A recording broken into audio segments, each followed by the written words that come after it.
దశాబ్దాలుగా అన్నా డీఎంకేను అమ్మా డీఎంకేగా పాలించిన అమ్మ వెళ్లిపోయింది.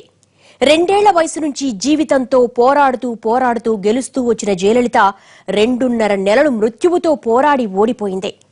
అమ్మ శూన్యతతో ఇప్పుడు తక్షణం వినిపిస్తున్న ప్రశ్న, అమ్మ లేని పార్టీని ముందుకు నడిపించేదెవరు?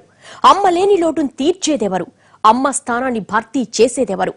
అంతటి సామర్థ్యం ఉన్న నాయకుడు ఎవరు అన్నదే ఇప్పుడు సర్వత్రా వినిపిస్తున్న ప్రశ్న.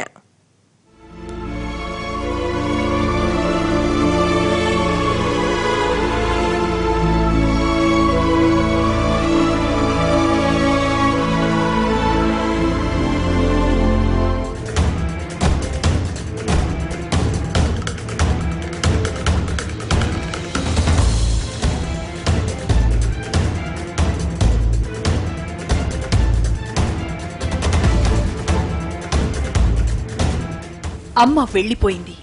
75 రోజుల పాటు మృత్యువుతో పోరాడుతూ వచ్చిన అమ్మ చివరికి విధి ముందు తలవంచాల్సి వచ్చింది.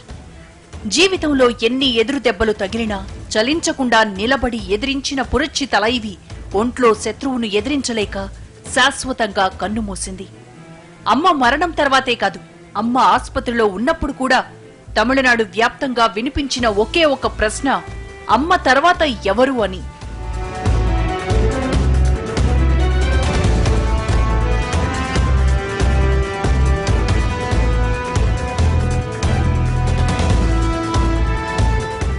దేశ రాజకీయాలన్నీ ఒక ఎత్తు, కానీ తమిళనాట రాజకీయ చిత్రం మరో ఎత్తు. దేశంలో అన్ని రాష్ట్రాల్లోనూ జాతీయ పార్టీలు జెండా పాతినా తమిళనాడులో మాత్రం కనీసం పుల్ల కూడా పాతలేకపోయాయి. ఇక దశాబ్దాలుగా తమిళనాడును శాసిస్తున్న 2 బలమైన పార్టీల్లో అన్నాడీఎంకే ఒకటి.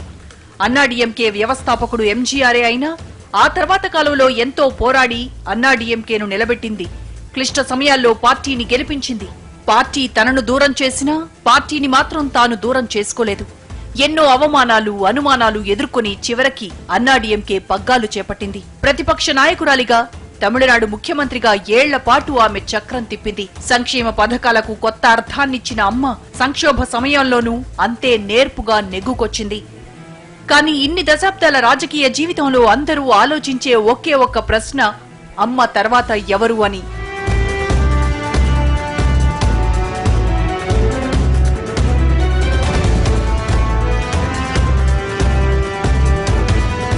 అవును, అమ్మ తర్వాత పార్టీలో ఎవరు?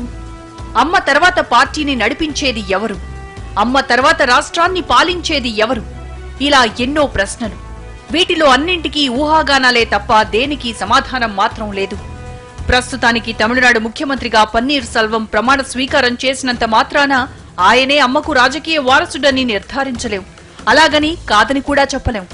ఎందుకంటే ఇప్పుడున్న పరిస్థితుల్లో పదవుల కోసం కొట్టుకుంటే తీవ్ర స్థాయిలో ప్రజా వ్యతిరేకత వస్తుందన్న భయంతోనే ప్రస్తుతానికి పార్టీలో ఉన్న రాజకీయ లుకలుకలేవీ బయటపడలేదు. కానీ అంతర్గతంగా మాత్రం ఎవరి పావులు వాళ్లు కదుపుతూనే ఉన్నారు. జయలలితకు రాజకీయాల్లో అప్రకటిత వారసులే ఉన్నారు. ఇందులో ముందుగా చెప్పుకోవాల్సిన పేరు పన్నీర్ సెల్వం.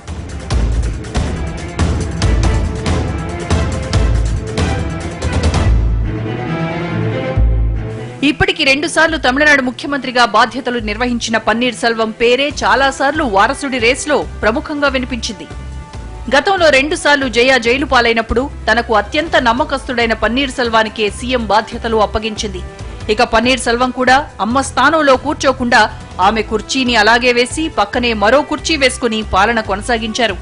అమ్మపై పడ్డ అనర్హత వేటు తొలగిపోగానే అమితానందంతో ఆమెకు పదవిని అప్పగించాడు. ఇప్పుడు కూడా 3వసారి పన్నీర్ సెల్వంనే ముఖ్యమంత్రిగా కొనసాగించారు. కానీ అప్పటి పరిస్థితి వేరు, ఇప్పుడున్న పరిస్థితులు వేరు. ఇన్నాళ్లు ఆపద్ధర్మ ముఖ్యమంత్రిగా ఉన్నా ఎప్పటికైనా అమ్మ వస్తారని ఎదురు చూసేవాళ్లు. కానీ ఇప్పుడు పరిస్థితి మారింది. ఆమె మరణం తర్వాత పురచ్చి తలైవి వారసుడిగా ఆమె స్థానంలో ప్రజలు కాని ఇటు పార్టీ నేతలు కాని పన్నీర్ సెల్వాన్ని ఎంతవరకు అంగీకరిస్తారన్నది పూర్తి స్థాయిలో చెప్పలేం. గతంలో పన్నీర్ సెల్వం 2 సార్లు సీఎం అయినా కేవలం డమ్మీ సీఎంగానే కొనసాగారు. కేవలం సంతకాలు మాత్రమే పన్నీర్వి, నిర్ణయాలు మాత్రం జయలలితవే. కానీ ఇప్పుడు పన్నీర్ మీద ఎలాంటి ఒత్తిళ్లు ఉండవు. కానీ పార్టీని ఎలా నడిపిస్తాడన్నది మాత్రం చెప్పలేం. ఇక పన్నీర్ సెల్వంతో పాటు వినిపిస్తున్న మరో పేరు శశికళ. చిన్న వీడియో షాప్ పెట్టుకుని నెమ్మదిగా పోయస్ గార్డెన్లోకి అడుగుపెట్టిన శశికళ జయలలితకు అత్యంత సన్నిహితురాలిగా మారిపోయింది. అనతి కాలంలోనే తాను పవర్ సెంటర్ గా ఎదిగింది. ఇక పన్నీర్ సెల్వం సీఎం అవ్వడాన్ని ఆమె ఎప్పుడూ విశ్వసించలేదు. ఆయన కన్నా మాజీ సీఎస్ షీలా బాలకృష్ణన్ కు పగ్గాలప్పగించడానికే ఆమె ఎక్కువ ప్రయత్నిస్తున్నట్లు సమాచారం. కానీ జయ మరణించి రోజు తిరగకుండానే ఇలా పదవుల కోసం కొట్లాడుకుంటే ప్రజా వ్యతిరేకత వస్తుందన్న భయంతో ప్రస్తుతానికి పన్నీర్ సెల్వం సీఎం అయిన విషయంలో ఆమె అభ్యంతరాలు చెప్పలేదన్న అభిప్రాయాలు వినిపిస్తున్నాయి. జయలలిత మొదటిసారి సీఎం అయిన దగ్గర నుంచి శశికళ ఆమెతోనే ఉన్నారు. మధ్యలో ఇద్దరి మధ్య దూరం పెరిగినా తర్వాత మళ్లీ అమ్మకు చేరువయ్యారు. తాజాగా అమ్మ అనారోగ్యంతో ఉన్న 75 రోజులు ఆమెకు సపర్యలు చేస్తూనే వచ్చారు.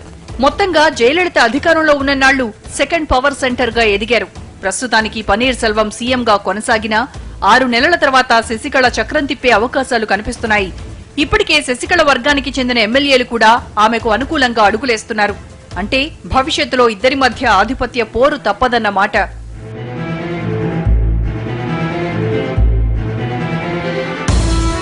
వీళ్ళిద్దరితో పాటు పార్టీ పగ్గాలు చేపట్టే అవకాశం తలా అజిత్ కి ఉన్నట్లు కూడా ఊహాగానాలు వినిపిస్తున్నాయి. తమిళ సినీ పరిశ్రమలో జయలలిత స్వగృహమైన పోయస్ గార్డెన్ కు నేరుగా వెళ్లగలిగే అతి కొద్ది మంది వ్యక్తుల్లో అజిత్ ఒకరు. అమ్మంటే ప్రాణమిచ్చే అజిత్ గతంలో ఆమె తనకు తల్లి వంటిదని చెప్పుకొచ్చారు. ప్రస్తుతానికి పార్టీలో జయలలిత అంతటి చరిష్మాటిక్ లీడర్ ఎవరూ లేకపోవడం, మరోపక్క డీఎంకే పగ్గాలు స్టాలిన్ చేపట్టడంతో అన్నా డీఎంకేను ప్రజల్లోకి తీసుకెళ్లగలిగే సమర్థత అజిత్ కే ఉందన్న అభిప్రాయాలు బలంగా వినిపిస్తున్నాయి. నెల రోజుల కిందట కూడా అమ్మ రాజకీయ వారసుడిగా అజిత్ పేరు బాగా వినిపించింది. జయ తర్వాత అజిత్ లాంటి బలమైన నాయకత్వం లేకపోతే అది అన్నా డీఎంకే అస్తిత్వానికే ప్రమాదమన్న అభిప్రాయాలు వినిపించాయి. తమిళనాట సూపర్ ఇమేజ్ ఉన్న అజిత్ అయితే పార్టీని సమర్థంగా నడిపించగలరన్న ఆలోచనలు వినిపిస్తున్నాయి. గతంలో కూడా అజిత్ నేతృత్వంలో పార్టీ ముందుకెళ్లాలన్న తన ఆలోచనను పన్నీర్ సెల్వానికి అమ్మ చెప్పినట్లు సమాచారం. అజిత్ కి చేదోడు వాదోడుగా ఉంటూ పార్టీని ముందుకు నడిపించాలని అమ్మ పన్నీర్ సెల్వానికి ఇప్పటికే ఆదేశాలిచ్చారని అంటున్నారు.